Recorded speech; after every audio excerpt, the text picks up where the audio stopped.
বাংলা মুসলমান শাসন করবে, খোদার কসম গোটা পৃথিবীর রব শক্তি মুসলমানের পরিশাস্তায় লুকিয়ে থাকতে বাধ্য হবে। প্রস্তুত আছো তো ইনশাআল্লাহ? প্রস্তুত আছো তো ইনশাআল্লাহ?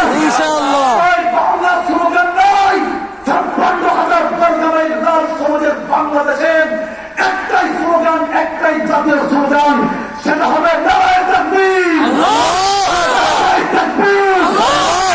আসমানকে সৃষ্টি করেছেন আল্লাহ, চিৎকার করে জমিনকে বিছিয়েছেন আল্লাহ, সাগর মহাসাগরকে প্রবাহিত করেছেন আল্লাহ, সূর্য পাহাড় পর্বতকে স্থাপন করেছেন আল্লাহ, বৃক্ষের সারিকে সাজিয়েছেন আল্লাহ, তাদের বুকে জ্যোৎস্নাকে ঢেলে দিয়েছেন আল্লাহ। রব্বুল আজিজুল হাকিম, তিনি সর্বক্ষমতাধর, লাহুল মুলকুস সামাওয়াতি ওয়াল আরদ, আসমান এবং জমিনের একচ্ছত্র অধিপতি তার। আলিমুল গায়বি ওয়াশ শাহাদা, তিনি দৃশ্য অদৃশ্য সব কিছু সম্পর্কে জ্ঞাতন। ওয়াল্লাহুল খালিকুল বারিউল মুসাব্বিরু লাহুল আসমাউল হুসনা, তিনি স্রষ্টা, তিনি উদ্ভাবক, তিনি মুক্তাদর, উত্তম নাম সুবহাতার। ওয়াল্লাযী জাআলা আশ-শামসা দিয়াআন ওয়াল কামারা নূর, তিনি সূর্যকে তেজস করলেন, চন্দ্রকে জ্যোতির্ময় করেন। এই জন্য আমি সারা বাংলাদেশ বলি, आज भी हो तो इब्राहिम का ईमान पैगाम, आपका शक्ति है अंदाज मुस्ता पैगाम। और फरमान থাকে যদি তোমার মাঝে ইব্রাহিমের সেই ঈমান, এই আগুন করে হইবে আমার স্নিগ্ধ শীতল ফুল বাগান। কথা বলো ঠিক না বেঠিক? কেমিস্ট এক মোল্টার কন্ডাফিট লিখেছেন, গবেষণাকারী শত জটিলতার মধ্য দিয়ে অতিশয় সূক্ষ্ম পরীক্ষা নিয়ে আমি যখন আমার গবেষণা চালিয়ে যাচ্ছিলাম, তখনও হামেশাই অপরিমেয় আল্লাহর পরিচয় পেয়ে আমি অভিভূত হয়ে পড়েছি। কাদিমুন বিলা ইবতিদা, কাইমুন বিলা ইনতিহা, তিনি অনাদি, তিনি অনন্ত, তার শক্তির পরিধি ব্যাপক সর্বত্র। আরশ থেকে গভীর সমুদ্রের তলদেশ পর্যন্ত, অন্তরিক্ষ উপগ্রহ তার নিয়ন্ত্রণে, নদী নালার ঝর্ণা ফোয়ারা তার অধীনে, অথই সমুদ্রের জলজ প্রাণী তার নিয়ন্ত্রণে। খালিকুল ইসবাহ, তিনি উষার উল্লেস ঘটান। খালিকুল হাব্বি ওয়ান নাওয়া, শস্যবীজ আদি তিনি অঙ্কুরিত করেন। কথা বলেন ঠিক না বেঠিক?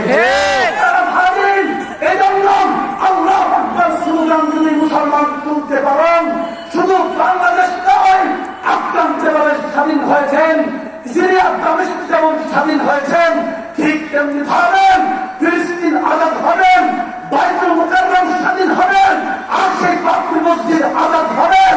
খোদার কসম জেরুজালেম হবেন ইহুদি খ্রিস্টান বেঈমান নাস্তিকদের গুলিস্তান। কথা বলো ঠিক না বেঠিক?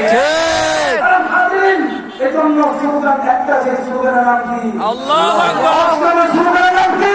আল্লাহু আকবার। আল্লাহু আকবার। মুহতারাম হাজিরিন, আমি আপনাদেরকে বলতেছিলাম পরীক্ষার কথা। পয়গম্বর ইব্রাহিমকে পরীক্ষা করার পর তাকে পিতা বানিয়েছেন, পরীক্ষা করার পর তাকে বানিয়েছেন নেতা। আমরা যখন দোকানে যাই, দোকানে যাওয়ার পরে, বাজারে যাওয়ার পরে আমরা যখন একটা পাতিল কিনি, কাঁচা কাঁচা পাতিল, ঠুকে ঠুকে দেখি পাতিলটা বাঁকা না কাঁচা। কথা বলেন ঠিক কিনা? কাঁচা যখন কিনি, টিপে টিপে দেখি বাঁকা না কাঁচা। ঠিক তেমনি ভাবেন আপনার নবী, আমার নবী মুহাম্মদ রাসূলুল্লাহ সাল্লাল্লাহু আলাইহি সাল্লাম আসমান নিচে জমিনের উপরে সর্বশ্রেষ্ঠ নিয়ামত। কথা বলেন ঠিক না বেঠিক? এই নিয়ামত যখন দিতে চাইলেন, পরীক্ষা করলেন। দাদার মুত্তারির মা আমিনা বাবা আব্দুল্লাহকে পরীক্ষা করার পর আমাদের কাছে দিলেন, বলেন এই নবীর একটা মান সম্মান ইজ্জতের ব্যাপার স্যাপার আছে না নাই? আছে।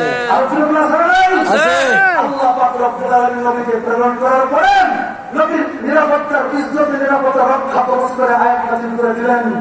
সংক্ষেপে বলতে চাই, আবু বকর সিদ্দিক রাদিয়াল্লাহু তাআলা আনহু ফার্স্ট ক্লাসের একজন মুসলিম, তার বাবা ছিল আবু কুহাফা, ফার্স্ট ক্লাসের একজন মুশরিক। কথা বলেন ঠিক না বেঠিক? আবু কুহাফা এবং তার ছেলে আবু বকর সিদ্দিক ঘর থেকে বের হয়েছে। ঘর থেকে বের হওয়ার পর আবু বকর সিদ্দিক পাশে দাঁড়ানো, কিন্তু আবু কুহাফা বাবা মুশরিক একটা দোকানের ভিতরে বসছে। দোকানের ভিতরে বসে বসে দোকানদারের সাথে আলাপচারিতা লিপ্ত হয়ে গিয়েছে। আমাদের সমাজের চায়ের দোকানগুলো সব হচ্ছে জীবন অফ ইন্ডাস্ট্রি আনলিমিটেড কোম্পানি। কথা বলে ঠিক আছে? এই যে নতুন নয়, 1400 বছর যাবত চলে আসতেছেন। জীবন সেটেল করতে করতে এক পর্যায়ে বাবা আবু কুহাফা আপনার আমার কবিতার টুকরা প্রিয় নবীকে গালি দিয়েছেন, কুটুক্তি করেছেন, গালি দিয়েছেন। পাশেই দাঁড়ানো ছিল আবু বকর সিদ্দিক রাদিয়াল্লাহু তাআলা আনহু। তিনি কি করলেন? এটাই আমার কথা। তিনি নিজের পিতাকে পলকদার ঘরের সামনে এলেন, টাকা জবাব আবু বকর বৃদ্ধ বাবার গায়ে আমরা থাপ্পড়া বসাই দিলেন। এক থাপ্পড়া দিয়ে বাবা আবু কুহাফা মুখ থুবড়ে জমিনের ভিতরে পড়ে গেল, বেহুশ হয়ে গেল। তারা ভাবলেন কিছুক্ষণ পর হুঁশ ফিরে আসলো। হুঁশ ফিরার পরে আবু বকরের দিকে বাবা আবু কুহাফা ভ্যান ভ্যান করে তাকিয়ে থাকে। আবু বকর চোখের ভাষা বুঝতে পারলেন যে বাবা কি বলতে চাচ্ছেন। বাবা বলতে চাচ্ছেন যে মদিনার নবী বলছে আর আমি উম্মতি বিউম্মতি আবু বকর। আবু বকরের হৃদয়টা সবচেয়ে নরম, সবচেয়ে সৎ। আবু বকর তুমি বাবার গায়ে ছাত্রা মামলা কাজটা ভালো করো নাই। আবু বকর বলতেছে বাবা মনে রাখবেন আপনার ভাগ্য আমার হাতে তরবারি নাই। যদি তরবারি থাকতেন এক কুর্তি আপনাকে দরজানটা আলাদা করে দিতাম। তারা ভাবলেন এই ছিল আবু বকরের ভূমিকা। আবু বকর বাবাকে সিগন্যাল দিয়ে আল্লাহ রাসূলের দরবারে চলে গেলেন। রাসূল দেখলেন আবু বকরের চেহারায় চিন্তার পেরেশানি ছাপ। জিজ্ঞাসা করলেন আবু বকর পেরেশানি কেন, এত চিন্তা কেন? আবু বকর বললেন ইয়া রাসূলুল্লাহ, আমার আব্বা আবু কুহাফা দুর্বল মানুষ, বৃদ্ধ বাবা দোকানে বসে আপনাকে গালি দিয়েছেন, এক থাপ্পড়া দিয়েছি, মুখ থুবড়ে চমকে পড়েছেন। আল্লাহ রাসূল বলেন আবু বকর তুমি সত্যি আবু বকর তুমি দোষী। আবু বকর বলতেছে ইয়া রাসূলুল্লাহ আমি দোষী। রাসূল বললেন আবু বকর সাবধান, আর কোনদিন এই কাজ করবো না, ওয়াদা করো। আল্লাহ রাসূল সাল্লাল্লাহু আলাইহি ওয়াসাল্লাম কথা বলার পরে আবু